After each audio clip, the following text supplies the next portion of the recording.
Hi guys, and welcome back to Tangy Tea of Life. I'm your host Veronica. Co-host Tawan is not with us tonight, but we have a special guest in the building, Coach Bethea. What's going on, Coach? What's going on, buddy? Nothing much. Me and Cat Black, I'm gonna call him Cat Black, Andrew, Coach Bethea, you know. That's me. All That's the above. me.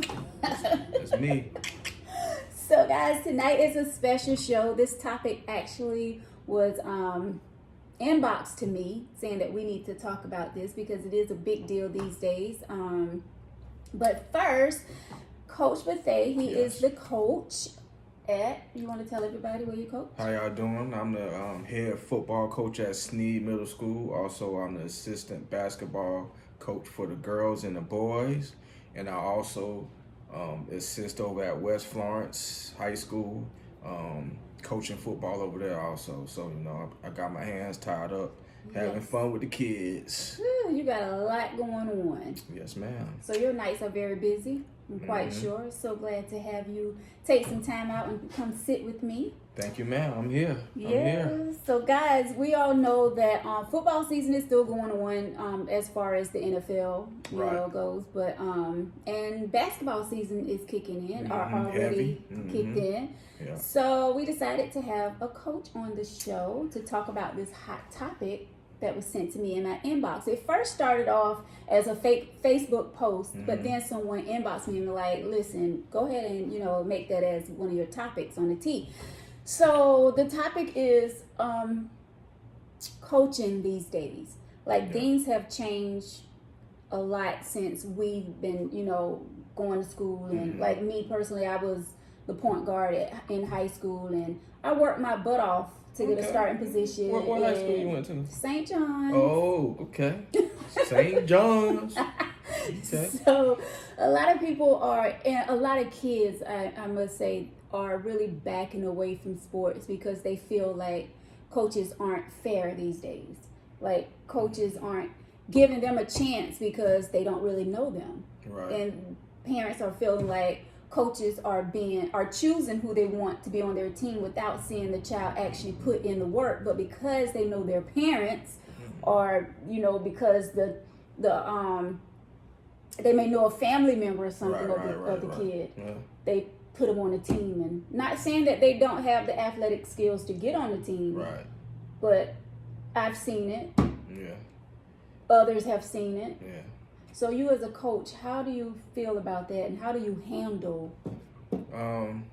Well, back in the day when I was playing football in city league and rec and stuff, that was a major problem where you had coaches, they best friends, kids, you know, was on the team and they got more playing time and stuff like that. It's about who you know. That does happen sometimes in some programs, but you know, with me, I don't do that. I go with the best athletes, the best kids I see that's hard working and want to play.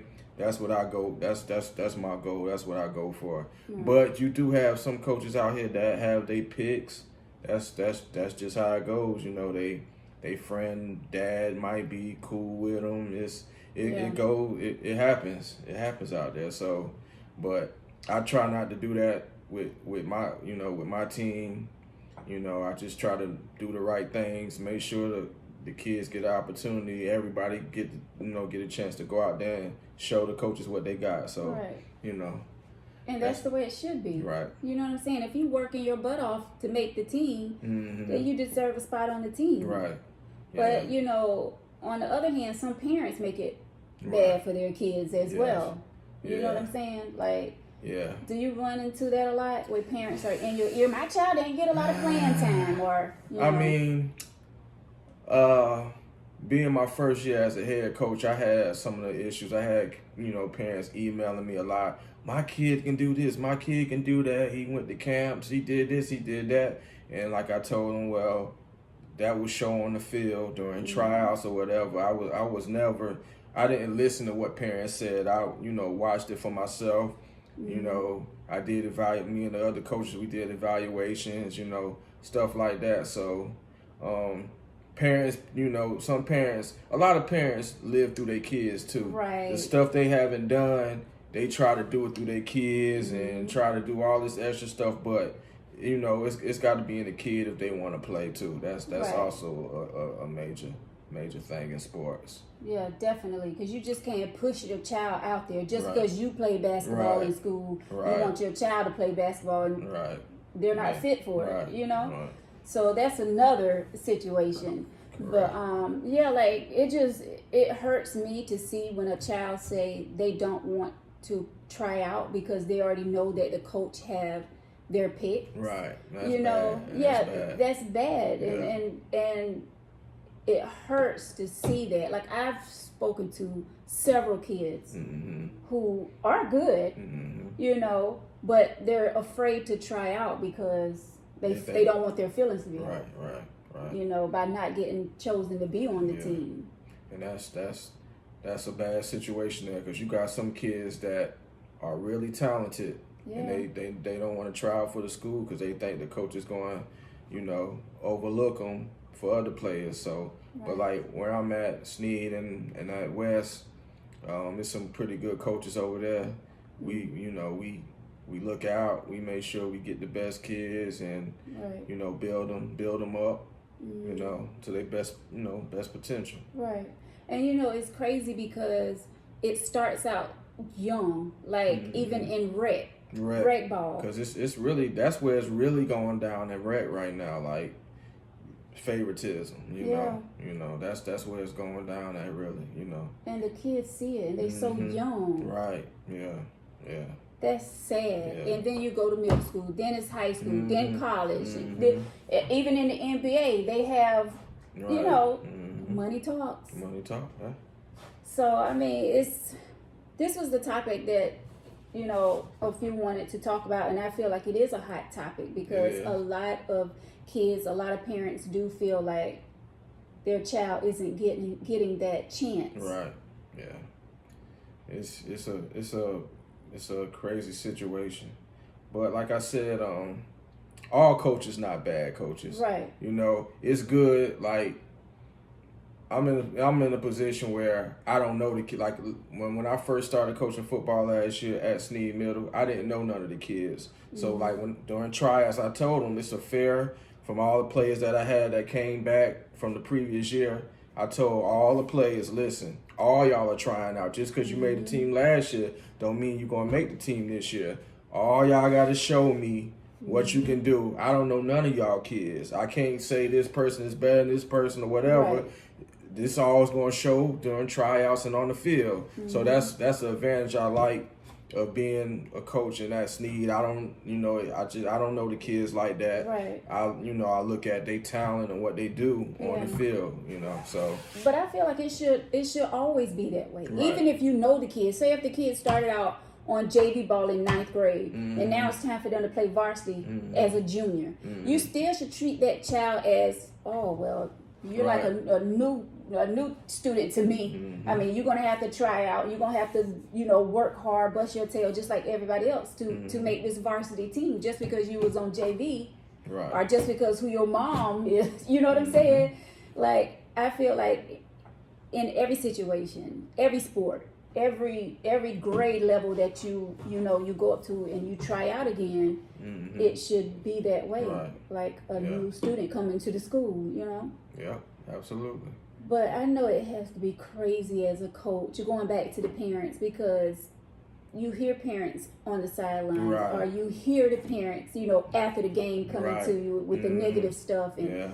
God, Yeah. how do you handle that? And It then just- you're at two yeah. schools. You just got to have it in your mindset. You already know, being a coach, you're going to have parents that mad their kids not getting enough playing time. You're going to have some parents mad that their kids didn't get in the game. You're going to have parents saying that their kids are better than the other kids on the Right. field. But you got to block all that. That's the thing with coaching. You got to have a mindset of, what's going on. You can't worry about what the parents saying. Right. You can't worry about none of that. Because if it was that easy, they would be out there coaching. Exactly. Coaching is not for everybody, and coaching is not easy. But everybody think they can coach from the sideline, but they don't see all the hard work that goes behind it. You gotta, wise uniforms. You gotta prepare them. You gotta feed them. You gotta make sure they grades right. And this in middle Right. school, you gotta do. It's a lot of stuff behind the scenes that people don't see. But all they see is when they walk out there, pay their money to get in the game. That's what they see. They don't see all the other stuff that goes behind coaching. Right. And we don't get paid nearly what we should for all the time that we spend with these kids. Right. We start in the summer with football and it lasts for months, but people don't see that part. Right. But you know, you gotta enjoy it and you gotta like it. You know. Right. Oh yeah, your heart have to be there. Yeah. You know what I'm saying? Like, and speaking of when you say grades, now that's another subject. Now, you know, even when I was in school and I, you know, noticed that like the good players, they can have, you know, bad grades, but they still get that little pat on the shoulder, like, right. You gotta do better. But do you all still look at that? I mean, you did say grades, but do y'all like really dig into that? Yeah, because that's where it all starts with. Because you know, when you playing football and you talented and you going to high school or whatever, the first thing these college coaches are going to do is look at your transcripts to see what your grades look like. So that's what I try to tell the kids. You got to have good grades. I don't care how good an athlete you are. When you go into school or college, the first thing they're going to do is look at your transcripts to see what your grades looking like. Right. Because that is part of the process of getting into college. You got to have a certain GPA. You got to take the SAT. You got to do all this. It's been players I've seen that they walk into the school, they seen the kids straight F's or whatever. They say, well, see you later. Because you can't get into college with your grades like that. Yeah. So me on the middle school level, I try to install that into them early so they know when they going up to West Florence, South Florence, wherever they go when they leave Sneed, that grades are number one. Right. So that's what, during football season, I go by the classrooms. I had the teachers email me to tell me what their grades was looking like. If they was failing something, they might not play the next week, or they might have to do certain stuff in practice, running extra, doing belly rolls, up and downs. Right. It was something that I did to enforce them to make sure they was doing what they supposed to be doing in the classroom. Right. So you're one of the real coaches. Like, if you see something isn't right, like their grade, you're not going to give them a pass just because they're good in the sport. No, it don't work like that. Which is good because, you know, I can't say all schools, but a lot of, when they get to college, they're not going to have someone to debate it. It don't work so like that. it needs to be starting now while they're in middle school and high school, you know, teaching them, like, if your grades aren't right. You're not going to be playing. And that's the thing with some high school coaches, I don't like. They just want you to play 4 years for them. Then after that, they don't care nothing about you. They're not telling you, well, listen, you need to take the SAT. Listen, you need to have this certain grade point average to get in school. They don't, some coaches don't teach you that. And I think that should be one of the things that all coaches and athletic directors at the high school, when you get there, they should have a class, or they should do something once a week with athletes or whatever, explaining them, listen, this is what you need to get into school. This is the proper, you know, the SAT, you got to do this for eligibility, you need to do this for that, or you're not going to school. See, some coaches don't care. All they care about you is playing 4 years, getting some wins from them, and going about your business. You know, which is sad. Yeah, because I've seen a lot of awesome kids that's just hanging out around in the streets right now. They should be somewhere in college playing football, but their grades, their attitudes, no discipline. Didn't have that guidance. They didn't have the guidance. So I try to, you know, I'm one of them people that I've been through that before, so I try to help other kids out. You know, I got a son. He in his second year of college. I ain't had no problems with him, though. He always was an A student. He's still an A student in college.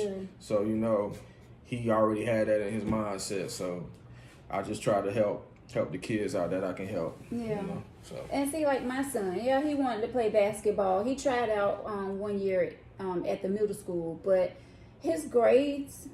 So I'm like, no, you're not going to play ball with your grades the way they look. Like, show me that you can keep your grades up, and then we can talk about you trying out for basketball or whatever. And I would love to see him play because that was my thing in school. That was my sport. But if the grades are not right, like, I'm not going to be that parent to be like, well, it's okay, you know. Well, no, it's not, because he won't be able to play, or she won't be able to play anyway. I mean, if they have that type of coach, you know. But now it's where, but in high school you have to have a certain GPA and grade point average to play basketball now, football. So they starting to implement it a little bit. Back in the day when I played, they didn't care. It is what it is, you know. But now it's a little bit different because, you know, like with basketball, you already into the school year. So before basketball trials start out, the coaches go look at your grades, and you have to have a certain grade point average to try out and play for the team. So that should give them a little bit more, you know, emphasis in the classroom if they really want to play. That should make them, work harder in the class and want to keep their grades up. But you're right. Like when we was in school, it wasn't as bad. Right. Like they talked to us about our grades and keeping good grades, but it wasn't like they were really checking them, I guess I can say. Because back in the day, if you was an athlete, a football player, the teachers like whatever, you know, it was certain little passes you got. You know, that's just how it is. But now, athletes and stuff, some teachers don't like athletes. They get on you. You know what I'm saying? Because they think you get over on stuff. You know, at Sneed, there's a lot of teachers that, you know, they email, you need to come check on this kid. He ain't want to do no work today, you know. So that's, you know, I installed that in all the teachers that all my football players, if they had stuff going on, they'd shoot me an email, text my phone, I'll go right to the classroom and talk to them and see what's going on. So so that's a good thing that you're involved with the kids like that when it comes to, you know, their education and making sure their grades are good. Well, guys, there's a lot of good information that you bring, because it is good to know that, you know, all coaches are not bad. All coaches are not, you know, doing the thing where they're only choosing a child because of, you know, the parents or the cousin or the grandma or, you know, someone that they know. And they're really like choosing these kids that are great athletes, you know, and even the ones that are not great, they work their butt off to get on the team. So truly. I mean, it's just hard. I wanted to do that when I was in high school. I was like, I want to be a coach. You know? Could be a coach. You can be a coach, man. You can be a coach. But it just, like you say, you gotta be, your mind gotta be right. Like, I don't know if I can handle these parents. Time. You know, like. Because there's some bad ones out there. Right. And then you gotta have the time to spend with the kids. Because I wouldn't want to be that coach that be like, okay, practice is over, you're on your own. You know, that's all I want is you here for. No, I want to be involved, like you're saying, with the grades and you know, checking up on them and all that good stuff. But there are some good coaches out there though. But then you have the ones that don't care. Right. So what advice can you give a child out there that, you know, their parents may have them to watch this or whatever? What can you say to them that they are afraid now to try out for sports because they've seen what happened to someone that they know, or maybe they tried out before and they didn't get chosen on the team? You know, they're thinking that the coaches already have in mind, oh, they're gonna pick this person. Or what advice would you give someone, a child? Basically, I tell them, don't ever give up. You gotta, if you think that happened, maybe you need to go to somebody else, a higher up, or somebody else that can talk to the coaches to see what was going on. But if you think you're an athlete or you think you can play something, don't not do it. You know, try. You know what I'm saying? If you don't try, you'll never know what's going to happen. So you got to, you know, make it happen. You know what I'm saying? So it's been some kids where they got cut in the 7th grade. They went, played City League, came back in 8th grade and was the best. They worked out. They knew what they were supposed to do to make the team the next year. Like some kids are not there right then, but they learn and they see what it takes to make the team or what they got to do. Then they come back and they better and they get on the team. So, you know, I always tell all the kids, like the kids I had to cut last year from football, whatever, I told them if they had a chance to go play City League football, go play football, get better. I'll see you next year. I'll come watch you play City League ball. So I always tell them never give up. Jordan, Michael Jordan, he got cut You know, he got cut 1 year, and guess what? He ended up being the best NBA basketball player ever. Mm-hmm. So you just got to keep on fighting. Yeah. Got to keep on keeping on. You know. Never give up, kids. Never give up. No matter how old you are. Right. Like, Never give up. Never. Whatever dreams you have, Yeah. whatever goals you're trying to get to, Never give up. keep pushing. Yeah. Coach Bethea, thank you so much for stopping by. Yes, ma'am. It was a And pleasure. I wish you much success your basketball season Yeah. and your next season for football. But hopefully you'll come back before your football season kick back off next year. Yeah. We're gonna come talk about some other stuff. Yes. You know. It was a pleasure. See what's going on. You guys, Coach Bethea, Cat Black. Thank you so much for joining me. All right, guys, that's going to wrap it up for Tangy Tea of Life. Leave comments below. I know you guys love this topic that we just had, and just let us know what are your thoughts, what are your feelings. Leave comments below, and don't forget to go to Facebook and thumbs up and click like on our page, and make sure you go to YouTube and subscribe. All right, guys, until the next video, talk to you then. Bye.